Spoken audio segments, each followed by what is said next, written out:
మరి మాకు ఎప్పుడు రాలేదు ఏం రాలేదు. కేసీఆర్ ఉన్నప్పుడు ఏం రాలేదు కానీ ఈ లంచం వాళ్ళకి వచ్చినాకనే ఇట్లా అవుతుంది.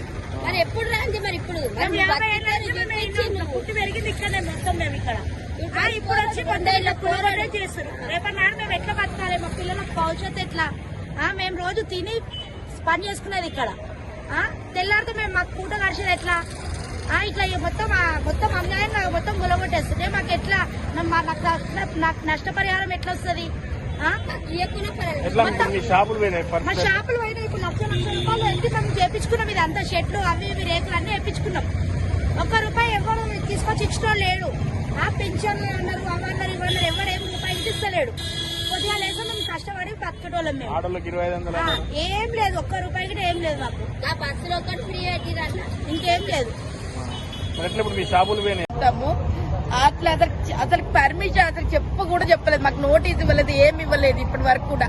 వాళ్ళు ఏమో నోటీస్ ఇచ్చాము మీరు ఎందుకు తీయలేదని మాట్లాడతారు. మాకు ఒక నోటీస్ కదా, ఒక పేపర్ కూడా ఇవ్వలేదు సార్. మొన్న ఒక 20 రోజుల కింద హోలీ పండుగ ముందు వచ్చి మీరు జిఎంసీ వాళ్ళకి ఫైన్ కట్టాలని చెప్పి ఫైన్ కట్టించుకొని వెళ్ళారు.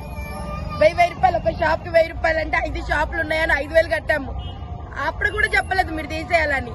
ఇప్పుడు సడన్ గా వచ్చి ఇలా తీసేస్తే మేము ఎక్కడ బతకాలి, ఏం చేయాలి? అసలు పిల్లలు పెట్టుకొని అసలు ఏం అర్థమైతే నాకైతే షుగర్ బీపీ 2 ఉన్నాయి సార్. ఇప్పుడు పొద్దున్న నుంచి హెడ్ఏక్ అయితే చాలా వస్తుంది సార్. అక్కడైతే ఇంకా షాప్ అయితే మొత్తానికే కూలగొట్టేది సార్ నాది. పొద్దున 9:30కి, అది కూడా పాప పిల్లల్ని స్కూల్ వదిలిపెట్టి వచ్చింది. నేను రాగానే మా పాప ఫోన్ చేసింది, మమ్మీ ఇట్లా కూలగొడుతుంది అనగానే ఉరికొచ్చాను నేను ఇంటి దగ్గరికి వెళ్ళి. ఏమి ఇవ్వలేదు, అసలు నోటీస్ ఇవ్వలేదు, ఏమి ఇవ్వలేదు. నాకు